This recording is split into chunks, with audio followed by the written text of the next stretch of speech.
the portion of LECH-LECHA. Among the myriad of stories and incidents in Abraham's life in this overwhelmingly beautiful and rich portion, there is the famous incident of the battle that Abraham almost single-handedly waged against the four kings.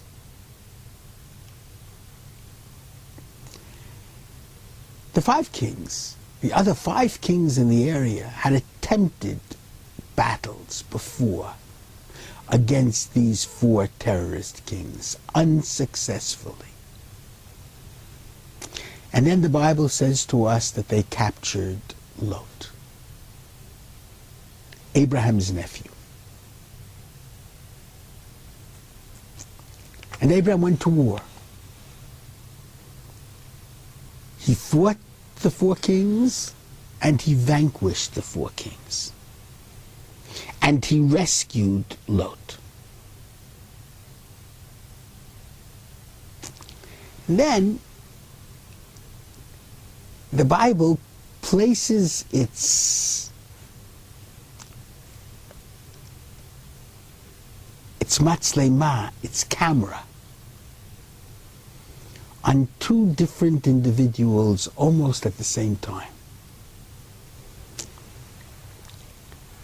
Because after Abraham returns with Lot, the Bible tells us, chapter 14, verse 17, the king of Sodom comes out to greet Abraham. And the king of Sodom was one of the five kings who had fought the four kings before and had not succeeded.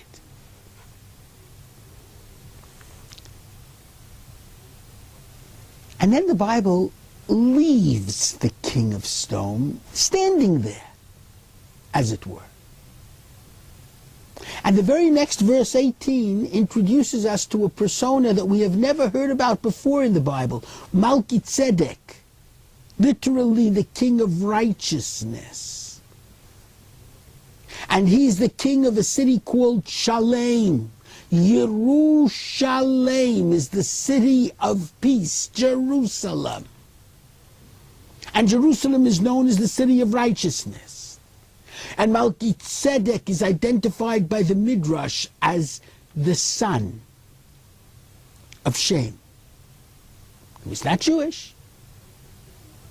He was not of the seed of Isaac. But nevertheless, he brings out bread and wine, and he is identified by the Bible as a Kohen, as a priest of God on high. He believed in ethical monotheism. He understands that God wanted the terrorists vanquished. And therefore he declares, "Blessed be Abraham to the God on high, and blessed be the God on high who has given over the enemy terrorists to the righteous Abraham." A battle of right against might, and right wins. And then we return to Melech Sodom. And the king of Sodom has a different reason for coming and a different interest in the war against the terrorists. He said, "Fine, let's divvy the spoils. Give me all of the people you captured, and you can keep all of the booty." And Abraham says to the king of Sodom, and takes an oath to this point, he will take nothing, neither a thread nor a shoelace. He doesn't want it to be said that anyone other than God made Abraham wealthy. And after this incident, Abraham emerges as a great world leader. We're now in the shades of another terrorist war.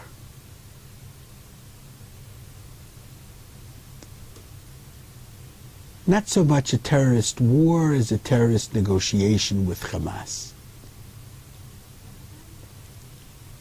And we all rejoiced like we never rejoiced before in the festival of Sukkot,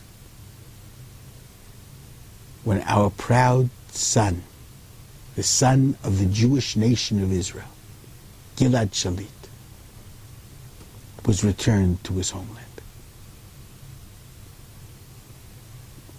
And it's a marvelous occasion of joy. And it fills all of us with wonderful praise to God.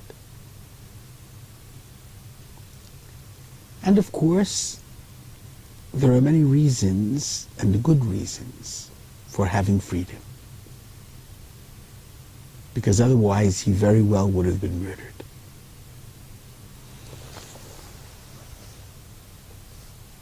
There is, however, one argument on the other side.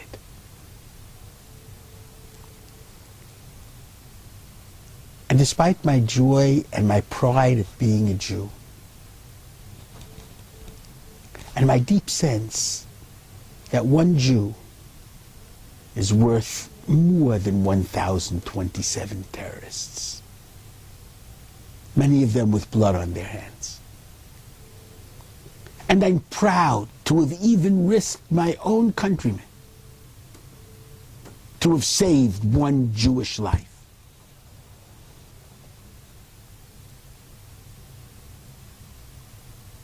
But I must say, despite my pride and my joy,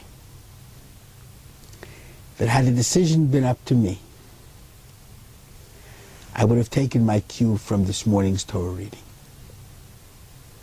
Abraham refuses to make a negotiation, not with the terrorist, but refuse to negotiate around an act, a war against terror. Abraham doesn't negotiate with Sodom. Give Sodom everything, except Lot.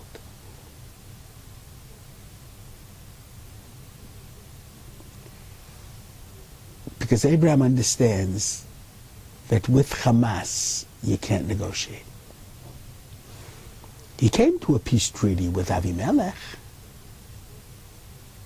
with the Philistines, but they were not terrorists. Someone who represents a sovereign nation dare not negotiate with terrorists. And I think bottom line, since Israel is fighting a world war against terrorism, Israel is on the front lines of a world war against terrorism.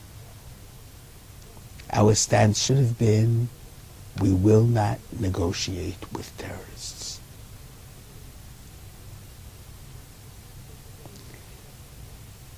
Of course, at the same time, as I admitted before, I'm torn a little bit, because I was overjoyed at the life that was saved, the Jewish life that was saved.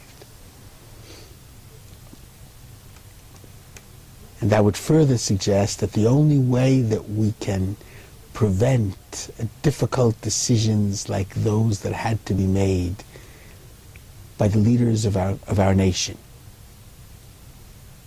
during the beginning of Sukkot,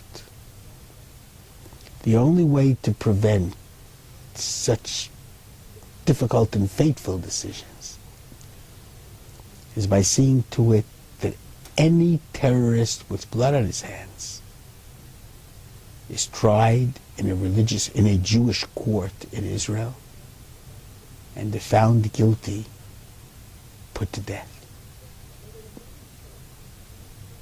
People like those who murdered the Vogels certainly deserve to be put to death.